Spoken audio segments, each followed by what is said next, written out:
years ago, ever since I was a kid, I've had this question.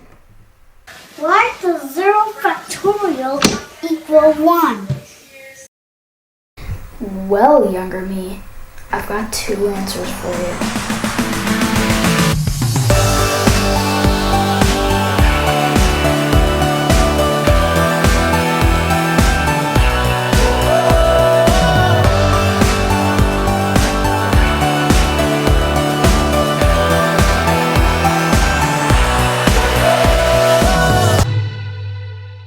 Why is 0 factorial 1? Is it just some arbitrary fact?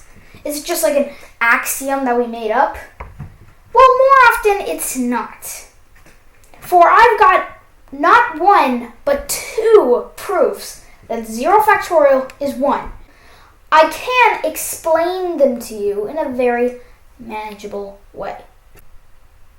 Okay, so for those of you who don't know, a factorial is basically multiplying all the integers from 1 to n. N factorial is n times n minus 1 times n minus 2, blah, blah, blah, blah, blah, until 3 times 2 times 1. So really, n factorial is the product of the numbers 1 to n. That's how we define the factorial. Factorials grow surprisingly fast. In fact, at 70 factorial, my calculator can't even handle it. Most calculators would usually display an error while describing numbers bigger than 70 factorial, because 70 factorial is more than Google. But since we've got these numbers and factorials, so you might be asking, okay, what's the point of all this factorial Jimmy stuff? Well, 0 factorial is 1. Why? And that's what we're going to explore in this video. Here's proof number 1. Proof using division. Okay, since we're using proofs using division, it's going to be natural that you're going to want to understand things a little bit better. For example, since 0 factorial is 1, you can base that definition off that 0 factorial is probably 0 times something.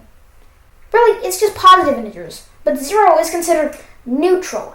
It's not positive, not negative, it's net 0. It's net neutral. So it's both positive and negative. And this poses some problems. For one, this basically means that 0 factorial can, in philosophical terms and in common sense, can not be defined unless we look at things carefully. For example, say you have 6 factorial. Now, if you may notice, 6 factorial is 1 times 2 times 3 times 4 times 5 times 6 equals 720. If you multiply by 7, you have 7 factorial, which is 5040. But instead, how can you turn 6 factorial into 5 factorial? Try and work it out for the next 5 seconds. Now, since you've thought about it, now I'm going to tell you how. It's simple. If 5 factorial is 120 and 6 factorial is 720, all we have to do is divide by 6, which is rather obvious, and you probably thought about that during the 5-second break. Now, what I'm going to tell you is that this is fundamental because it demands that you think. And in fact, the thinking can be generalized to make a pattern that stems from any number factorial to eventually prove that 0 factorial is indeed 1. But to do that, we need to continue the pattern. Okay, so here's a handy tip to remember. N factorial over n will be equal to n minus 1 factorial. Now, this is useful, and you'll understand why. In fact, the second proof is a little more interesting than the first, though it's going to be way shorter. In fact, we can prove using this method, using both methods, we can also prove that negative 1 factorial technically is infinity well, it's contradictory a little bit because in the first proof, negative 1 factorial is infinity, and in the other, negative 1 factorial is impossible. But you'll see. All that you'll see. So, now we need to get from 5 factorial to 4 factorial. Okay, divide by 5, we're at 24, which is technically 4 factorial. Divide by 4, we're at 3 factorial. And if we build a chain of where we're going on the pattern, you can see where we're going here. Now we divide 3 factorial by 3 and get 2. 2 factorial by 2 and we get 1. But now the magic moment arrives. We've gotten to the proof. 1 factorial is 1. And to get 0 factorial, we need to divide 1 by 1. Something which is clearly 1. That is one way you can prove why 0 factorial is 1. I hope that helps, younger me, but if younger me had known permutations, I would have given him the second proof. The second proof is a proof by permutations. Permutations are quite commonly used in mathematics. For example, a 15 puzzle is just a set of permutations. Some permutations are impossible to reach from an original permutation, and therefore permutations can always be in some way expressed. But here's the magic part. Permutations can lead us to prove that 0 factorial is 1.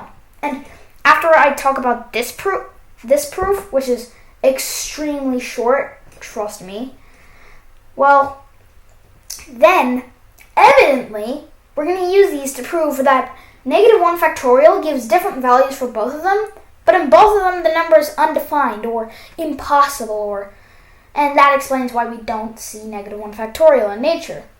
Okay, so, what's the permutational short proof? Well, the principle behind this proof is that the number of ways to arrange n objects where the order cannot be disregarded and there are no repetitions, or basically you have one of each object, how many ways are there to arrange them such that the order cannot be disregarded? So it's not like choosing a team of 6 where the order doesn't matter as long as they're the same students. No, it's different. For example, 1, 2, 3, there are 3 factorial ways. There's 1, 2, 3, 3, 1, 2, 3, 2, 1, 1, 3, 2, and you'll get the pattern. So, what does this have to do with anything else? Well, the thing is really simple.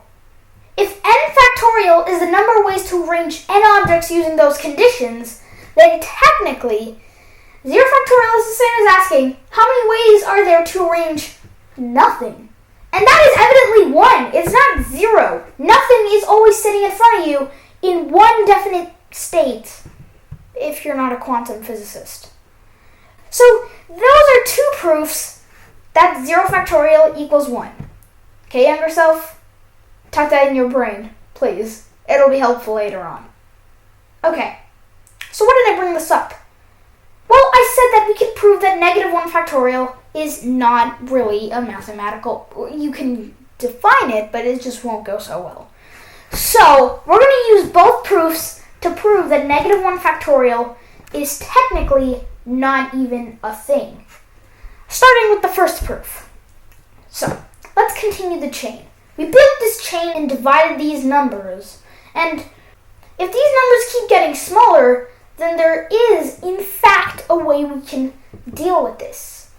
If we continue the chain from 0, this will mean negative 1 will be 1 divided by 0.